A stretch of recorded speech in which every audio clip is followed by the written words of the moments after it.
Yo, what's going on, people? It's MUGZY, upcoming hip hop artist from Sydney, Australia, of the land down under. And this is my little brief introduction for About That podcast. So I'm just going to tell you guys that are tuning into this about me, MUGZY from Sydney, home of the Crocodile Dundees, the Hugh Jackmans, the Steve Irwins, and of course the hip hop kiddo, me, MUGZY.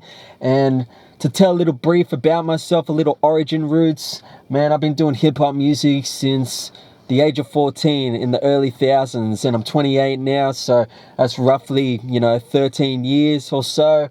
Man, I grew up with dudes like, Eminem, being a white boy myself, 50 Cent, Jay-Z, oh man, Communion, Paul Ward, the Diplomats, all that, that era of the thousands. But to be perfectly honest, to be taken serious as an MC and really respected in this hip hop community and embrace like its full potential, I would have to backtrack and learn my homework where it's come from, like the boogie down Bronx of the 70s with cats that started off like DJ Kool Herc, Grandmaster Caz, African Bambaataa, and then, that was the disco era, and then you had the boom bap era, which was, man, like LL Cool J, Run DMC, Eric B and Rakim, and then you got the 90s, man, which was the raw grittiness, lyric, bar for bar. People say it's the golden era, I say it is too. Nothing can really beat the 90s, man, with dudes like DMX, Nas, Tupac, Biggie, man, Big L, Big Pun, rest in peace to all those guys. Eazy-E, of course, can't forget him too, man.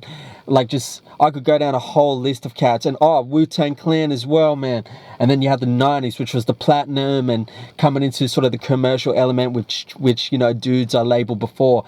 But, man, hip-hop really gave me a voice to express my story and express my self-well-being, kind of therapeutic in a sense of, just going through a hard time at a young age, man. And I'm not going to get into the details about it, but let's just say hip-hop really gave me a second chance at life. And I felt that to be a dedicated true MC and not just take this culture for granted, like, it's the cool thing to do, like take it,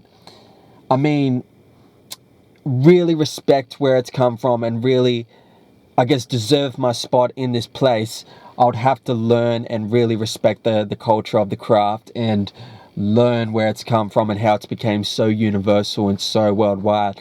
Started with, the boogie down South Bronx to, coming to me in Australia now, man. Like, dudes that English isn't their first language know what hip-hop music is, and that's how powerful this genre, well, not even genre of music, this culture and this community has come, like, from day one in the 70s, to 2019. So, man, that's little brief origin story about me, MUGZY. And about that, we'll be spinning my track, Understand Me, even though I've explained myself to all you guys in word. But to tell you a little bit more about my backstory in brief, tune into listening to my track Understand Me on About That, and check me out at MUGZY, MUGZY, but to worldwide viewers, that's MUGZY, where you can find all the updates with upcoming albums, releases, interviews like this, radio play, who I get to meet along the way, and supporting the hip-hop community worldwide from Sydney to US of A. And I'm out, guys. Once again, thanks to About That, and keep supporting real hip-hop for 2019. I'm out, guys. Peace!